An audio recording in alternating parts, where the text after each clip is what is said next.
জামাতের যে বক্তব্য ছিল সেটা হচ্ছে এরকম যে একটা দলের সাথে বৈঠক করে তারা নির্বাচনের ব্যাপারে যে একটা যৌথ বিবৃতি দিয়ে দিলেন, মানে তাদের টোনটা এরকম যে প্রধান উপদেষ্টা এপ্রিলে বলেছেন এখন 2 মাসে গিয়ে নির্বাচন নিয়ে আসার সম্ভাবনার কথা বলছেন। প্রধান উপদেষ্টা কিন্তু টেকনিক্যালি এখনো ফেব্রুয়ারিতে নির্বাচন বলেননি। 3টা ইফস এন্ড বাটস আছে। যদি প্রস্তুতি হয়, যদি সংস্কার এবং বিচার যথেষ্ট পরিমাণ অগ্রগতি হয় তাহলে হতে হবে। কিন্তু জামাত তো এরকমই বলেছিল যে রোজার আগে, তার মানে তো আগে এবং এপ্রিল, মানে দুটোই জামাতের টাইম। মানে আমি তো জামাতের জয় জয়কার দেখছি, কিন্তু সমস্যা কেন অসন্তুষ্ট কারণ হলো এই সরকারের নানা জায়গায় নানাভাবে জামায়াতের ইনফ্লুয়েন্স ছিল এবং এই যে বক্তব্যটা আছে, বক্তব্যের একটা গূঢ় অর্থ আছে। ভোটারবিহীন নির্বাচন, আচ্ছা এই দেশের মানুষ এতদিন ভোট দেয় না, তাহলে ভোটারবিহীন নির্বাচনের সংখ্যা কেন ওনার? তার মানে উনি কি ইঙ্গিত করতে চাইছেন আমি বলে দিই, আমি ওনার থট রিড করে বলছি অ্যানালাইসিস থেকে। খেয়াল করবেন জাতীয় পার্টিকে নিষিদ্ধ করার একটা চেষ্টা আছে। জনাব জিএম কাদেরের বাড়িতে হামলা টামলা করা হয়েছে এবং সেই সময় এই আওয়াজ এনসিপির পক্ষ থেকে তোলা হয়েছিল যে জাতীয় পার্টিও স্বৈরাচারের দোসর। কথাটা পুরোপুরি ভুলও না, অনেক ক্ষেত্রে এটা সঠিক। সো তাদেরকেও নিষিদ্ধ করতে হবে এবং আপনি নিশ্চিত থাকুন এই দাবি নিয়ে যদি তারা নামেন, জামায়াতও তার সাথে থাকবে। এনসিপি তো লোক নাই, তো পেছনে জামায়াত এবং কিছু ইসলামিস্টদেরকে একত্র করে তারা আওয়ামী লীগের মতো চেষ্টা করবেন।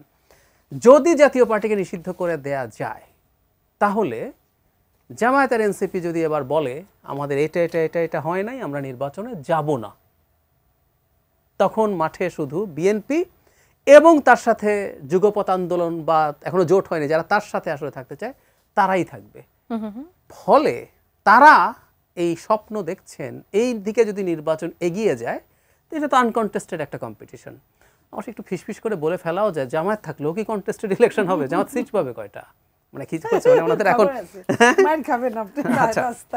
তো এখন ওনারা মনে করছেন যদি সরে যান তাহলে একমাত্র বিএনপি এখন মাঠে থাকবে। মাঠে যদি থাকে বিএনপি তাহলে তো মানুষ তো জানে ভোটে কে জিতবে না জিতবে। আওয়ামী লীগের সময় যেমন একতরফা ইলেকশন হয়েছিল, মানুষ ভোট দিতে যাবে না, উনি আসলে এই ইঙ্গিত করছেন। তাদের এই ধরনের একটা প্লট আছে, সুতরাং তাদেরকে মান ভাঙিয়ে।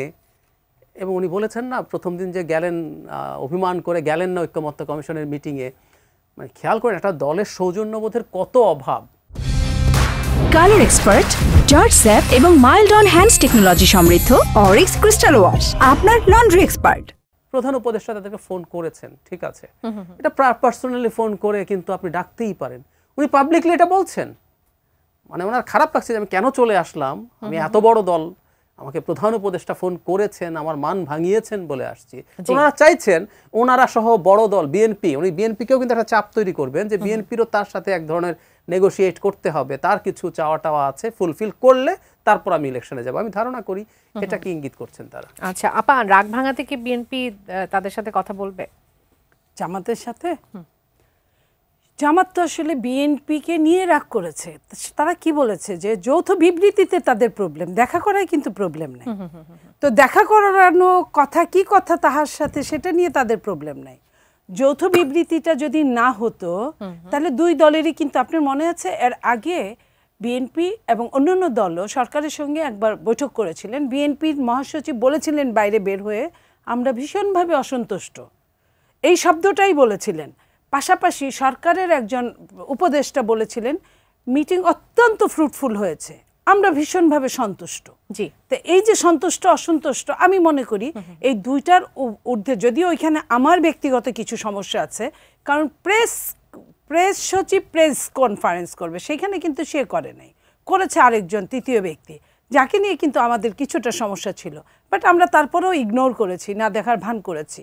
বাট এইটা নিয়ে জামাত যখন কথা বললেন যে জামাতের মানে যৌথ মিটিং করাতে তাদের আত্মসম্মানে লেগেছে, তাদের তো আত্মসম্মানে লাগলে তারা বলতে পারে আমাদের সঙ্গেও একটা মিটিং করেন, করে একটা যৌথ বিবৃতি দেন, তাহলেই তো শেষ। তাহলে তারা এত রকমের এই যে ঢং ঢং করে শেষে তো সেই তো নথ খসালি মিছামিছি লুক হাসালি, এই যে আগের দিন গেলাম না পরের দিন গেলাম। তো এটা তো বিএনপি, আসলে বিএনপি যেমন দল, বিএনপি অনেকটা উদারনৈতিক দল। বিএনপি যে কোনো কিছু, আপনার সঙ্গে একটু টাচ লেগেছে, আপনার পায়ে একটু পা লেগেছে, বিএনপি এক কথায় সরি বলে দিতে পারে। কিন্তু আপনি যখন প্যাংসা করবেন তখন যে সরি বলতে হবে এমন কোনো শব্দ নাই, তখন আমি নিজেই উপরে উঠতে পারি। আপা প্যাংসাটা আসলে কি যদি একটু জানতে চাই আমি। এই যে আপনি যে রাগ ভাঙানোর, এখানে তো রাগ ভাঙানোর কোনো শব্দ নাই, বিএনপির সাথে কিছু হয় নাই, বরং ওনারাই বিএনপিকে বিভিন্ন সময় বিভিন্নভাবে খোঁচা দিয়ে কথা বলেছে, ইগনোর করে কথা বলেছে, অপমানজনক শব্দ ব্যবহার করেছে। এবং রাজনীতিতে যুগপৎ আন্দোলন যাদের সাথে এতগুলো বছর করলাম তারাই ভুল বুঝলো, তারাই বিভিন্নভাবে খোঁচা দিল, তারাই বিভিন্নভাবে একদম সবশেষে আপনার প্যারাসিটামল, একজন ডাক্তার আমার সাথে, আমি তারপরেও বলছি এটা বলার জন্য ডাক্তার হতে হয় না, প্যারাসিটামল কখন খায়? নর্মাল জ্বর হলে।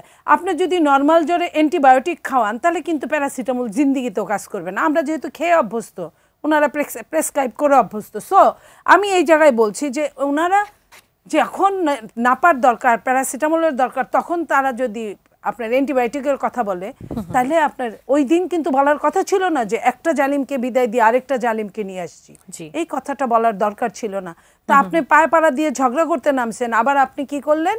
দেশে আমি বসে থাকলাম, দেখা করলেন না, আপনি লন্ডন গিয়ে আমার সঙ্গে দেখা করলেন। তো এই জিনিসগুলো কিন্তু অন্যরকম ভাবানোর মতো সুযোগ করে দেয়। আমরা অবশ্যই ভাবতে চাই না, আমরা উদারনৈতিক দল হিসেবেই প্রমাণ করতে চাই। এখনো যদি ওনারা আমাদের সাথে সৎভাবে আসে, সৎভাবে যদি বিবেচনা করে, সৎভাবে যদি মোকাবেলা করে, আমরা তাদের সাথে সৎভাবেই মোকাবেলা করতে চাই, বিবেচনা করতে চাই।